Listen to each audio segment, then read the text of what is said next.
Your time is limited, so don't waste it living someone else's life. Steve Jobs said that, and yet most of us spend our days whispering, "I'm sorry," for simply existing. We apologize for taking up space. We apologize for our preferences. We apologize for saying no. It is a silent epidemic of politeness that is actually self-betrayal. When you constantly apologize for things that require no apology, you aren't being polite. You are signaling to the world and to your own subconscious that your needs are secondary, that you are an option, not a priority. Today, we are going to break that cycle.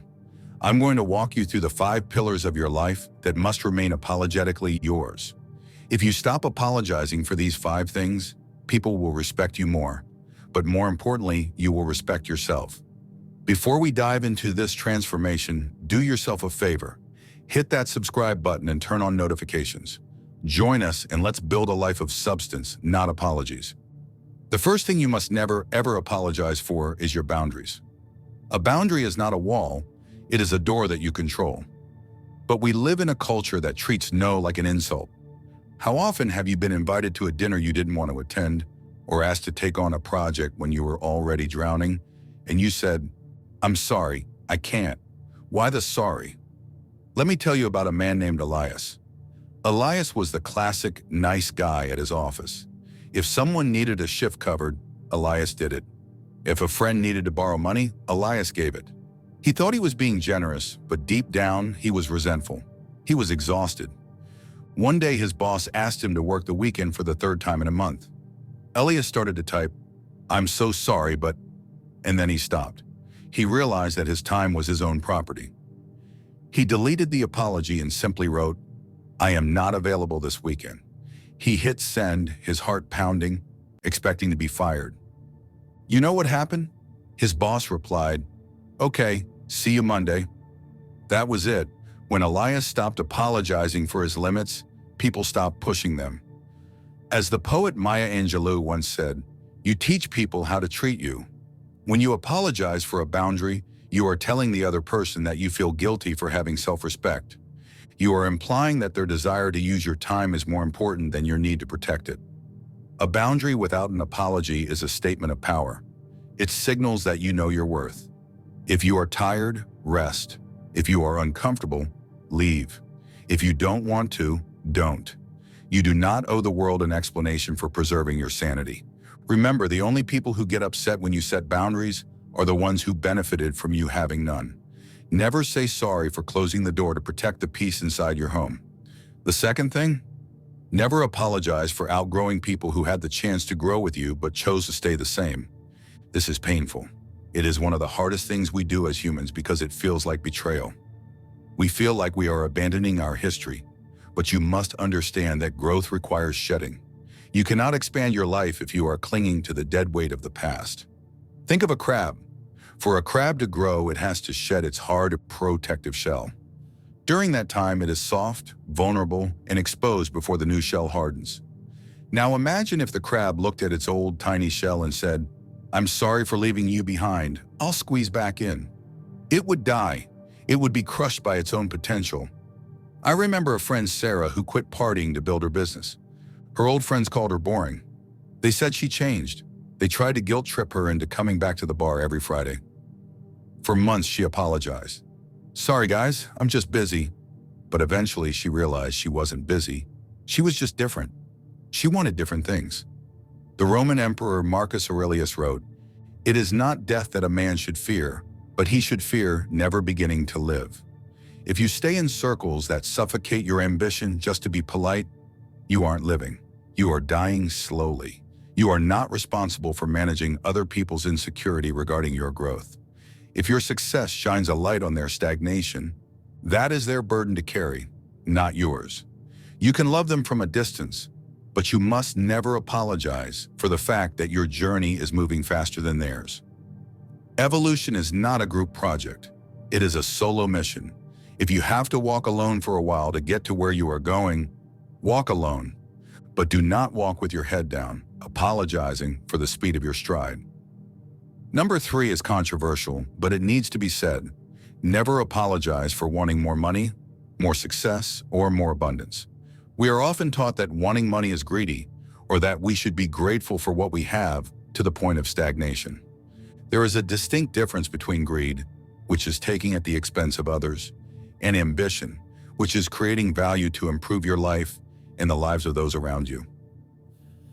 Let's look at the story of a young artist named Julian. Julian was talented, but he undercharged for his work because he didn't want to seem arrogant.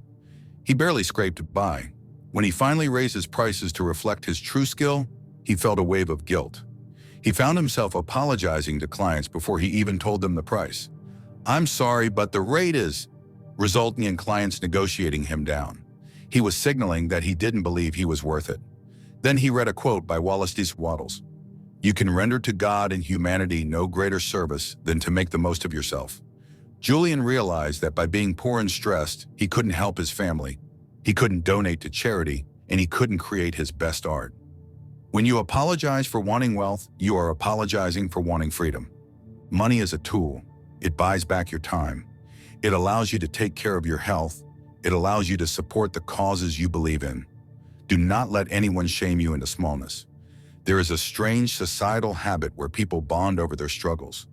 If you break out of that struggle, you might feel like you're breaking that bond, but you cannot help the poor by being one of them. You help them by rising up and extending a hand. So state your price. Demand your worth. Chase that promotion. And when the check clears, do not whisper, "Sorry." Say thank you, and put that resource to good use. Your ambition is the engine of your potential. Do not apologize for fueling it. The fourth point is vital for your mental health. Never apologize for your emotions, your enthusiasm, or your vulnerability. How many times have you laughed too loud and then covered your mouth? How many times have you cried in front of someone and immediately said, "I'm so sorry, I'm a mess"? Or maybe you were passionate about a nerdy hobby and dimmed your light because the other person looked bored. There is a Japanese concept called wabi-sabi, which finds beauty in imperfection and authenticity. It teaches that the cracks in a ceramic bowl are what make it beautiful. Your emotions are those cracks. They are the proof that you are human, that you are alive, and that you care. I knew a man who held back his tears at his father's funeral because he wanted to be strong for his family. He apologized to his wife when his voice cracked. Years later, that suppressed grief manifested as chronic anxiety. He learned the hard way that emotions demanded to be felt. The great writer Oscar Wilde said, "Be yourself. Everyone else is already taken." Part of being yourself is honoring what you feel in the moment. If you are angry, that is your psyche telling you a boundary has been crossed. If you are sad, it tells you that you love something. If you are excited, it tells you what matters to you. When you apologize for feeling, you are gaslighting yourself. You are telling your body that its natural reaction is a mistake. Stop it. If you care deeply about something, let that passion burn. If you are hurt, let the tears fall.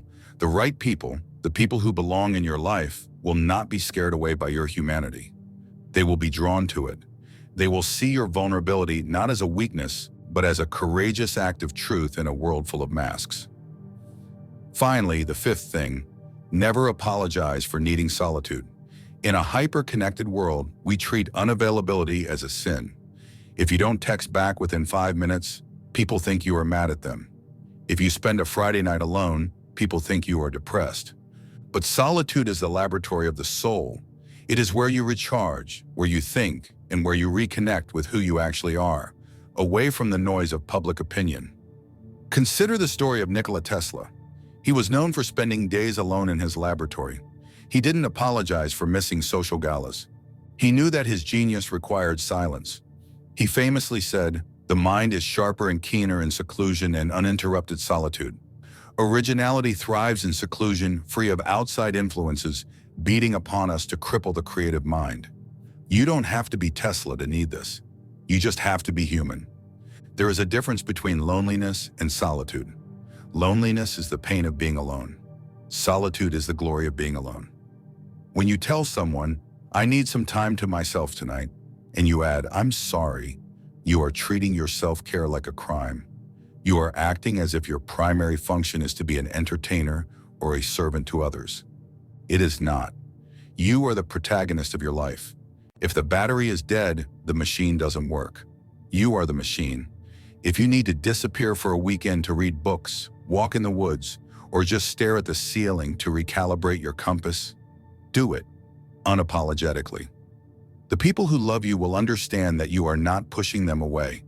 You are simply taking the time to make sure that when you do show up, you are bringing your best self, not your exhausted self. Protect your peace. Guard your solitude. It is the soil in which your character grows. So here is the promise I made you at the start. If you stop apologizing for these 5 things, your boundaries, your growth, your ambition, your emotions, and your solitude, you will feel a weight lift off your shoulders that you didn't even know you were carrying. You will walk lighter. You will speak clearer. The world will try to make you small. It will try to make you convenient. It will try to make you sorry. Do not let it. Your life is an occasion. Rise to it. Stop saying sorry for being the main character in your own story. If this video sparked a fire in you, if it gave you permission to be yourself, then like this video and share it with someone who apologizes too much. And don't forget to subscribe. We are building a community of titans here, and we want you with us. Now go out there and live unapologetically.